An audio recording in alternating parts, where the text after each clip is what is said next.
David Bouvier, bonjour. Bonjour. Vous êtes directeur du campus INSECU Chambéry et c'est en 2012 que le groupe INSEC a absorbé l'École supérieure de commerce de Chambéry. Résultat des courses, 7 ans après, il semble que le bilan de cette mue d'une école consulaire soit plutôt positif. Et pourtant, une opération de rachat d'une école consulaire n'est pas forcément évidente. Est-ce que vous pouvez nous expliquer pourquoi ? Alors oui, en effet, ce n'est pas forcément évident parce que déjà, une école consulaire appartient à une chambre de commerce et d'industrie. Donc c'est un service. Donc un service, une chambre de commerce a plusieurs missions. L'accompagnement des entreprises, le développement du territoire, la formation. Donc ça veut dire que déjà, vous n'êtes pas dans une dynamique d'école, vous êtes dans une dynamique globale. Donc c'est beaucoup plus complexe déjà. Également, la culture d'entreprise, quand vous avez une école consulaire, vous êtes avec des emplois entre guillemets un peu protégés. C'est une évolution de carrière différente, pas forcément d'objectifs et d'outils de motivation. Donc c'est vrai que c'est plus complexe de changer de cap, puisqu'on est passé d'un cap public, service public on va dire, à un cap privé avec un accompagnement peut-être plus fort des étudiants, une professionnalisation, puis une notion de rentabilité, d'objectifs et de dynamisme différent, quoi. Alors quels sont les facteurs clés de succès d'une telle opération ? Un facteur clé, je crois que l'INSECU a vraiment mis du temps. C'est-à-dire qu'il faut prendre en considération la patience.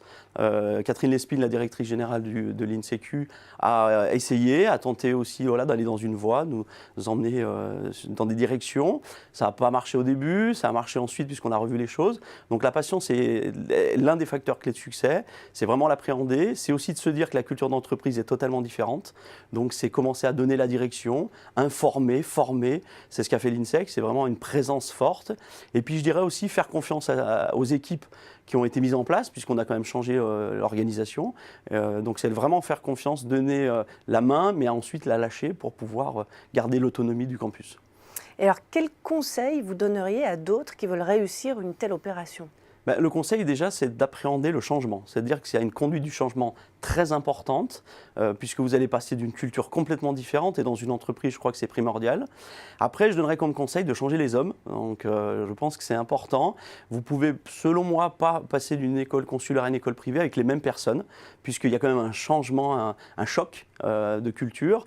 Je crois qu'il faut avoir un savant dosage de personnes en interne, des facteurs, des gens clés qui ont été là et qui peuvent continuer à développer le campus, par exemple, mais également des gens nouveaux, soit qui viennent de l'INSECU, comme ça aurait pu être possible pour nous, mais également des gens qui viennent du privé, qui ont une culture différente et qui vont pouvoir, eux, apporter ces notions un petit peu de l'entreprise privée, la notion d'engagement, la notion d'adaptabilité. Vous venez d'une école où vous avez un comité de direction fort, dans une école consulaire, le pouvoir de décision est plus faible, c'est long, c'est très long les processus, vous avez des appels d'offres par exemple, ce qu'on n'a pas dans le privé. Donc je pense vraiment il faut se dire que les choses doivent changer et ça, il faut le prendre en compte, c'est très important. Eh bien, merci David Bouvier pour cette analyse de la mue réussie d'une école consulaire. Merci.